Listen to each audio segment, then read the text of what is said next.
You ever read something in the Bible and think, wait, did they just say that? Because, believe it or not, the Bible isn't always soft and sweet. Sometimes it claps back harder than your favorite Twitter thread. We're talking next-level roasts, divine mic drops, and responses so sharp they could slice through stone tablets.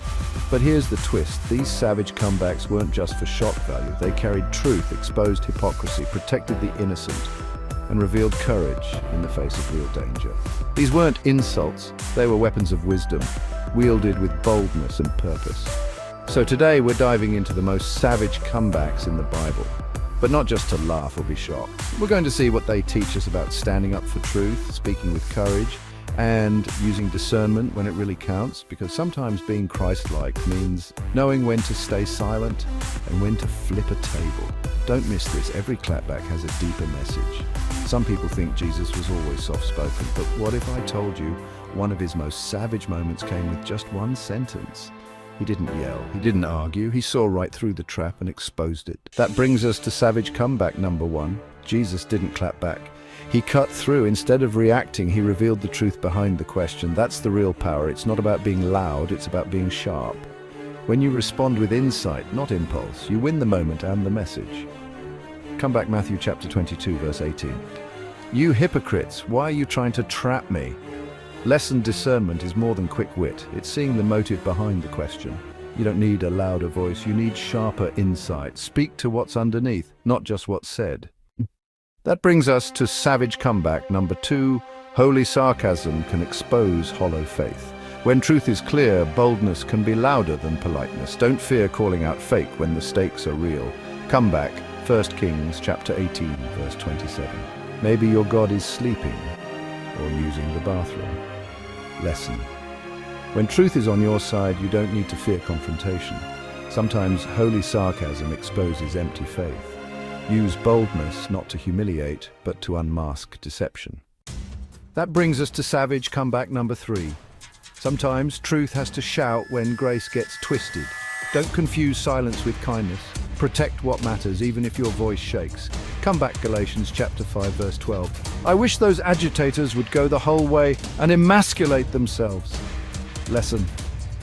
Courageous conviction calls out spiritual manipulators. Don't confuse grace with passivity. Paul teaches us silence in the face of toxic religion is agreement. That leads us to savage comeback number 4. Change the question, and you change the power.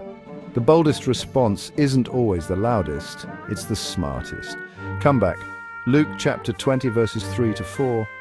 Let me ask you a question. When the trap is a question, the comeback is a better question. Jesus shows us that you don't have to answer every attack. You just have to reframe the battlefield. That brings us to savage comeback number 5. Facts hit harder when they're lived, not just learned. Don't underestimate your testimony. It's proof no critic can argue with. Comeback. John chapter 9, verse 30. Now that is remarkable. You don't know where he comes from, yet he opened my eyes. Don't underestimate your testimony. You don't need a degree in theology to silence religious pride. Your story has surgical precision when it's told in truth. That brings us to savage comeback number 6. If you're going to go out saying something that matters. Truth is worth saying, even if comfort says, stay silent. Comeback. Acts chapter 7, verse 51. You stiff-necked people, you always resist the Holy Spirit. The boldest words often come when comfort is no longer your goal.